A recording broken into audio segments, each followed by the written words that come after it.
반갑습니다. 돈쌤입니다. 이번 주 이야기를 시작해야 될 것 같은데요.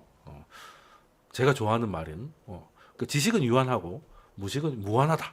이 얘기를 갑자기 뜬금없이 시작 때부터 하느냐라고 하면 그 인간들이 기본적인 본능이라는 게 있는데 상황이 변하고 하다 보면 전반적으로 좀 바뀌는 것들이 있잖아요. 근데 그게 우리 눈에는 잘 보이지 않는다는 거죠. 그래서 뭔가 경제를 분석하고 할 때 늘 하던 대로 해요. 보던 거를 보고 하던 방식대로 해요. 그래서 주변에 뭐 경제학을 전공했거나 아니면 뭐 경제학자라든지 경제학 교수라든지 그런 사람들이 정작 주식 시장에서 크게 돈 벌었다는 얘기는 별로 못 들어봤을 겁니다. 이론적으로도 강한데 실제 수익도 많이 내는 사람은 거의 뭐 케인즈 정도가 거의 유의미할 정도죠. 왜 그런가? 유명한 얘기가 있는데 어느 사람이 길을 가다가 자기 집 열쇠를 잊어버린 거예요. 그래서 열쇠를 찾고 있죠. 찾고 있는데 지나가는 경찰이 여기서 누군가가 뭔가 이렇게 막 찾고 있으니까 뭐 찾고 있느냐라고 물으니까 이제 우리 집 열쇠를 잊어버렸다. 그러면 내가 같이 도와주겠다라고 해서 열심히 이 가로등 밑에서 찾고 있길래 열심히 가로등을 밑에를 막 열심히 뒤져봤는데 아무것도 없어요. 그래서 경찰이 물어본 거죠. 여기서 잊어버린 게 맞냐? 근데 그 사람이 뜻밖에도 여기서 잊어버린 게 아니라는 거죠. 근데 왜 여기서 찾아? 여기가 잘 보이니까요.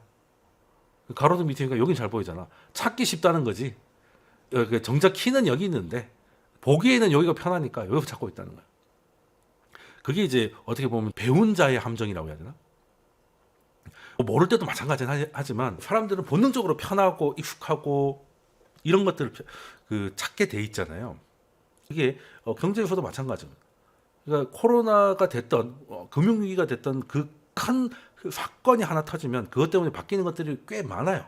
그런데 그 원인과 진단을 그냥 자기가 아는 데서 자기가 찾기 쉬운 데서 찾다 보니까 자기가 보는 지표라든가 아니면 자기가 보는 유튜브 채널이라든가 뭐 이런 것들만 이렇게 집착을 해서 보다 보니까 이게 가로등 효과, 가로등 효과다. 근데 우리들만 이렇게 빠져 있는 게 아니라 시장 전체가 그렇다는 건데 일단 인간은 아는 것만 보입니다. 그러니까 모르는 거는 모르니까 못 보는 거죠. 그러니까 아는 것만 보는데 문제는 내가 알고 있는 거, 내가 인지하는 게 한계가 있다는 거를 분명히 알고 있어야 되는데 아는 것만 보고 자기 포지션대로 생각을 하고 행복회로 돌리면서 좀 관성을 가잖아요. 생각에도 관성이 굉장히 강하거든요. 생각을 바꾼다는 게 정말 쉽지가 않습니다. 투자에서 그런 성향을 갖고 있는 사람은 투자가 좀 위험하다고 생각을 해요. 왜냐하면 투자도 결국에는 그거거든요. 그러니까 내가 투자를 했을 때 나름 뭐 리서치를 엄청나게 하고 자료를 모아서 여러 가지 고민 끝에 내가 이제 어디에 투자를 했단 말이에요. 근데 처음에는 뭐 예상대로 가는 것 같더니 어느 순간 보니까 이게 그냥 있을 수 있는 변동성이 아니라 뭔가 굉장히 내 생각과 반대로 간다는 생각이 들면 내가 방향까지는 아니라도 적어도 타이밍은 내가 틀렸구나. 심지어 방향도 틀렸을 수도 있기 때문에 그러면 나의 잘못된 판단 인정하고 그 포지션을 이제 손절을 해야 되는 거거든요. 근데 그게 정말 어렵거든요. 이게 돈으로 손실 확정이 되는 것도 짜증나는데 내가 틀렸다는 걸 인정해야 된다는 게 진짜 뼈를 깎는 거거든요. 그러니까 이제 시장하고 싸우게 되는 거죠. 아니야 저기 언론들이 저래 공매도 때문이야 별의별 이유를 갖다 대면서 자기가 틀리지 않았다는 걸 증명하기 위해서 애를 씁니다. 근데 그러면 뭐예요? 주가가 내려가면 끝인데. 그렇지 않습니까? 그래서 이 관성적 사고라는 게 경각심을 계속 하지 않으면 계속 관성적으로 생각대로 하게 돼요. 세상은 더 이상 그렇게 움직이지 않는데.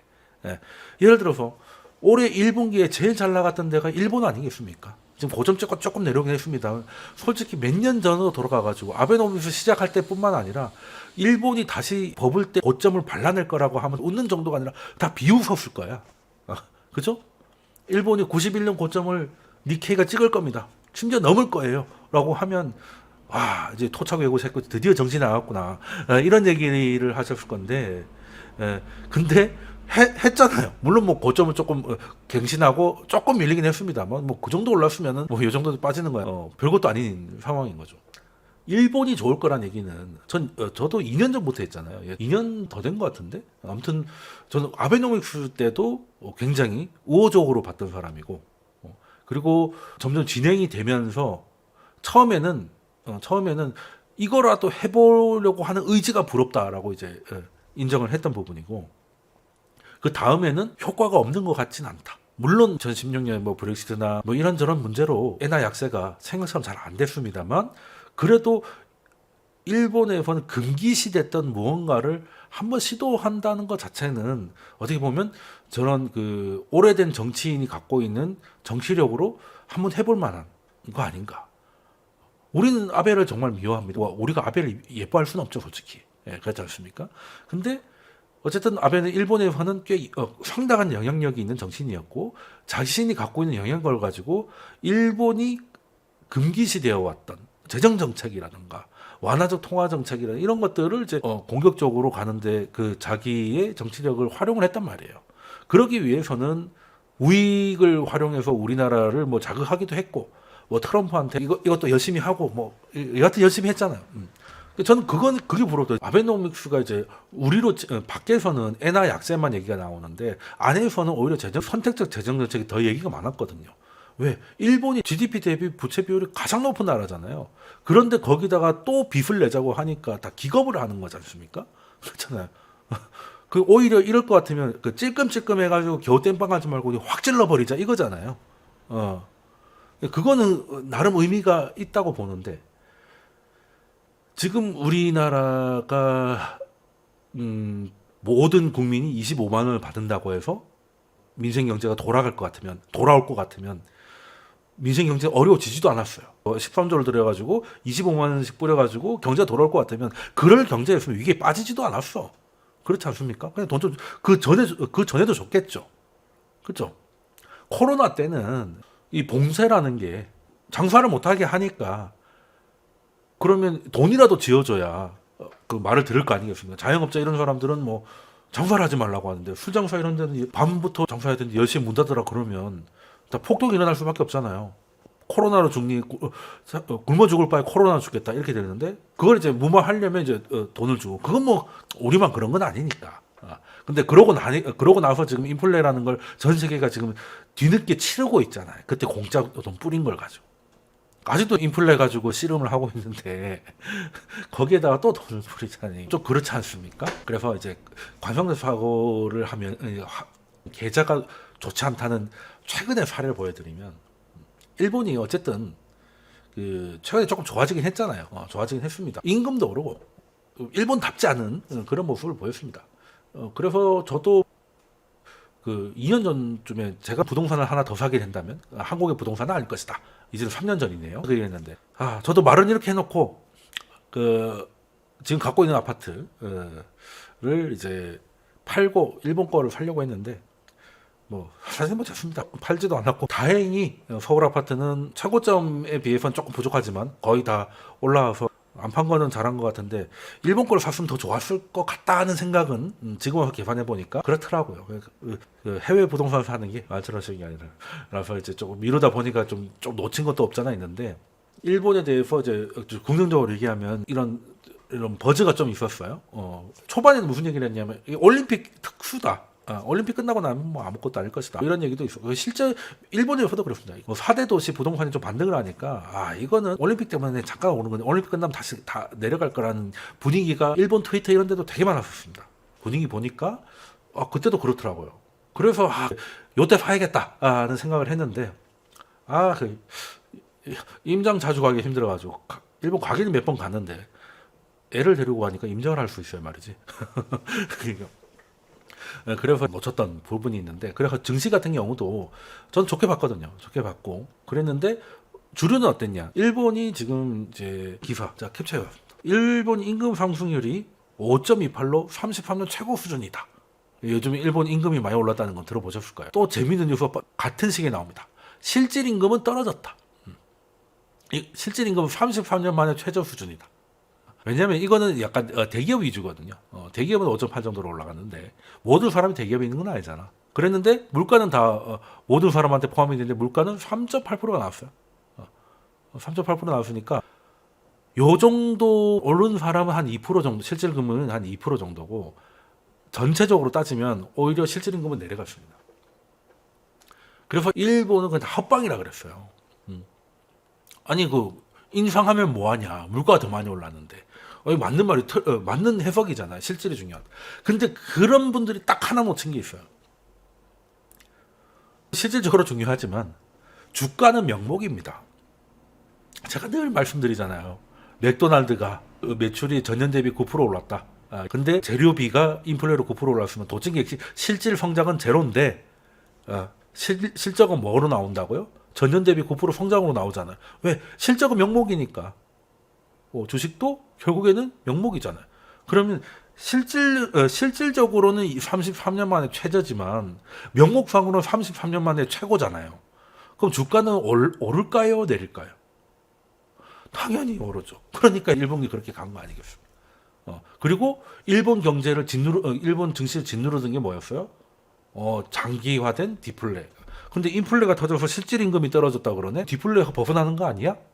그러면 드디어 부동산도 바닥 찍고 올라가는 거 아니야? 4대 도시만 약간 오르다가 이제 전반적으로 옮겨 퍼지는 거 아니야? 15년 가까이 지속됐던 디플레가 이제 끝나가는 기대감까지 생기니까, 물론 니케이 지수도 엔화 기준으로는 저고점을 돌파를 했지만 달러 기준으로는 좀 남아 있습니다. 엔화 약세 때문에 영향을 받았기 때문인데 그런 것도 따지지 않죠. 주가는 명목이니까. 그래서 이것도 어떻게 보면 일본에 대한 우리의 관성적인 시각이 좋은 기회를 놓치게 했던 사람들이 많을 거다. 그리고 정말 자주 나온 얘기가 장단기 금리가 역전이 되면 경기 침체 온다는 거였잖아요. 저도 여러 번 말씀드렸고, 근데 문제는 역전 상황은 계속되고 있습니다. 지금 요때 22년 정도만 넘어가면 역전이 됐잖아요. 역전되고 나서 아직 돌아오진 않았어요. 근데 중요한 건 얼마 전까지는 역전폭이 넓어지고 있다가 최근에는 역전이 좀 해소되는 구간이에요. 그러니까 역전된 상황은 똑같지.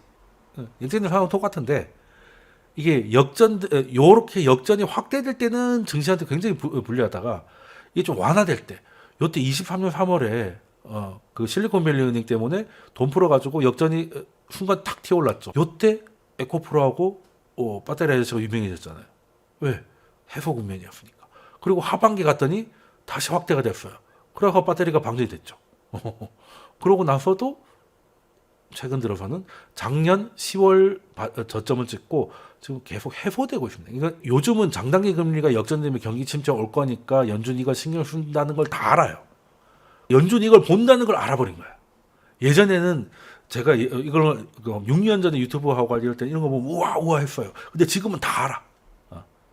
금리 역전되면 경기 침체 오는데 확률이 75%니 뭐 이런 거 다 알아요. 문제는 역전이냐 아니냐 레벨의 문제 말고 방향으로 보자는 겁니다. 방향으로. 우리가 이제 그 21년 1월에 그 9만 원나 찍고 난리가 났다가 코스피 고점이 한 6월 말이었죠. 21년 6월 말이었죠. 다시금 내려오니까 코스피가 그때부터 줄줄이 흘렀던 기억이 나실 건데, 이제는 역전 그 자체보다 방향을 봐야 돼. 쭉 올라갔다가 이게 어느 수준을 하다가 차이가 좁아들면 이거는 약간 경계감인 거고, 그리고 다시 반등 시도가 나왔는데 증시는 전고점을 뚫었지만 이때 3,300을 뚫었죠. 그랬는데 얘는 여기까지 못 갔잖아. 그러면 웬만하면 도망차죠. 도망차가 뭐 꽤 길어졌죠. 그러고 줄줄이 계속 빠지다가 실리콘밸리 때 잠깐 이게 역전이 처음으로 의미 있게 해서 요때는 약간 요걸 다 보고 있으니까 반등이 잠깐 나왔어요. 근데 이제 깨지고 나니까 줄줄이 흘렀죠.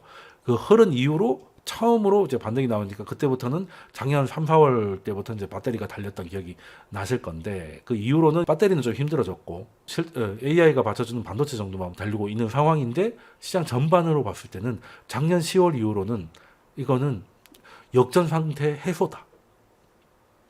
그러니까 이거 레벨 보지 말자는 거예요. 레벨 보지 말고 방향 보자는 거예요. 방향. 요거 이 정도 올라갔을 때 얼마나 우리 코스닥 뜨거웠는지 기억나시잖아요. 지금도 중립산에도 2,700원 얼마입니다. 예, 해소가 됐고, 그렇죠.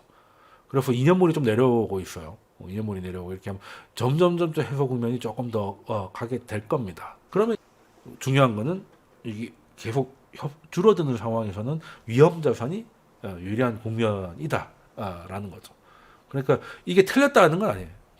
역전돼도 상관없다는 건 아니라 뭐 역전이 됐냐 안 됐냐 여기서 되니 안 되니가 중요한 게 아니라 방향이다. 관성대로 역전이냐 아니냐만 생각하지 말자라는 거고 관점을 바꿔야 돼요.